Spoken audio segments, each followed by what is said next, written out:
in the front. Today, early in the morning, the adversary continued its offensives in the same directions. The heavy battles have taken place in the south. In the north, situation wasn't as bad as last 2-3 days. In the southern direction, they launched a full-scale offensive in one of the directions. About 2-3 the column of 2-3 dozens of vehicles tried to approach and start the offensive, and our soldiers hit and they had to retreat. In other places, also heavy battles took place. In some places, they are still going on. So the adversary doesn't use numerous armory. They use artillery and drones now, most of the time. Before coming to our questions, today we have invited the Marz, the governor of Gegharkunik, Mr. Sanosyan. Let's give him the floor. Dear compatriots, I greet all of you, both in Artsakh, in Armenia, and in diaspora. To people living there, I would like to tell about the activities that are taking place in our Marz. In parallel with the war, the adversary started to strike, and particularly using drones, and to divert the attention of our population. In some cases, they struck by missiles. As a result of that, we had a killed person in Masrik community, 2 casualties, and recently 14 years old Narek was hit and he became a casualty. So, 2 schools were hit in Sotk and in one more settlement. In Masrik, not only the building was destroyed, but the gas pipe also was hit, and there was big fire. In different fields, there is bombardment. As a result of that, the farmers have problem of doing their farming, routine farming. From the first days, people started to get used to these kind of actions, and the civil protection system started to work more actively. And sometimes we use different resources to help them, but the population themselves, they're trying to behave right way in order to avoid losses. So far, 18 drones were hit in our Marz, not only in Vartanis but in Martoni and in Gavar districts. And now about activities that are on their way in our Marz. I think everybody on the population, the law enforcement, the Marz authorities, they understand the geographic location of our Marz and what are the things that we need to help our brothers in Artsakh. So there's a lot of public offices in Marz. They worked in a very mobilized way, and they do their work in our Marz, and they also provide humanitarian aid, food, etc. to our brothers in Artsakh. So we cooperate with other entities. Sometimes these supplies are collected in our Marz, and then we send them to Stepanakert. So we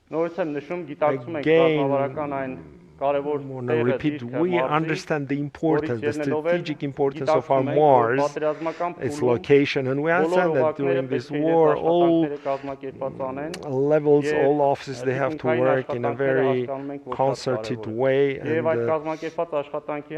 for this organized work, I would like to express my gratitude to the population and to our colleagues in working in different agencies and enterprises. I also would like to thank our compatriots that are from our Marz, but they live abroad, and they not only made contribution to All Armenian Fund, but they do direct donations, direct charity, and they provide us with resources, and then we make acquisitions, and those acquisitions are being sent to the places that people need that. So in our Marz also we have a hospital that has been converted into a military hospital. The same is in Hovhannisyan hospital. I would like to avail to this opportunity to tell a heroic story, because Mr. Hovhannisyan does that every day. I want to do that today. Gevorg from Sevan, he in his hand in his pocket reached the front. Why? Because he is handicapped, he doesn't have fingers, and he hid his hand in his pocket in the military commissariat. He has hidden that fact, and he was sent to front. Now he's in the front fighting with our boys being handicapped. So every day we hear about these kind of heroic stories, and we understand very well that we are invincible and we will definitely win. Thank you. Thank you, Mr. Sanosyan. Really, our victory that will definitely come through this kind of people, through this kind of soldiers, through this kind of reservists, through this kind of volunteers, people who hide their age, they hide their physical conditions in order to be registered as volunteers. In Yerevan, I meet a lot of boys and girls. They ask me to register them as volunteers. And there are boys who hadn't gone through military service through different reasons, health reasons, family reasons, or they were involved in scientific activities, but now they want to get registered. They go to military commissariats and they get rejection, and they come and ask me how to get to the front, how to learn fighting. So we simply don't have any other way except of winning. We must win. Let's now take the questions.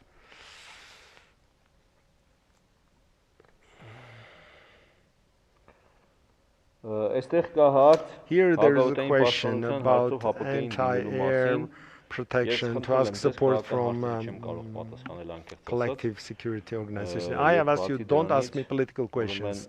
In addition to this, at this moment, we are independently solving our anti-air protection issues. I have told you many times, we are going to fight ourselves. We are going to protect our land ourselves.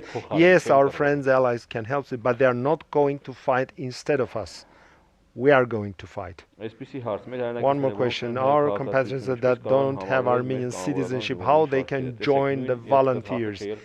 I haven't read the question, but I have spoken about this question. It's from the same genre. Now, these compatriots, by law, we can't recruit them, we can't register them. I don't know how can they. Maybe they have to come write an application to our Ministry of Defense. Maybe there is some legal way. I don't know, but according to law, if you are not Armenian citizen, so you can't be recruited. You can be drafted. Mega News. Why Armenian side doesn't want to put an end to this war, giving powerful strikes to the vital infrastructure of the aggressor? Dear Margaret, I have asked you, don't ask these kind of questions, because from the first part of your question is such impression that in our general staff everybody knows that this is the situation, but they don't do that deliberately. No, it's not the case. Only the strikes are done that are necessary. And why do you think that after certain powerful strike Azerbaijan will surrender? No, we use our own kind of imagination. If we hit these points, the war will be over. But our adversary doesn't think that way. The adversary, maybe they will lose 99% of their troops and lose infrastructure, whatever. So if we hit even their painful spots, but just for the own power, they will not stop. For their own glory and benefit, they will not stop. So it's not like always it goes the way you think. It looks like we don't have any other questions. So please follow us, follow our joint information center, follow the platform, be sure we're gonna win. Long live our army.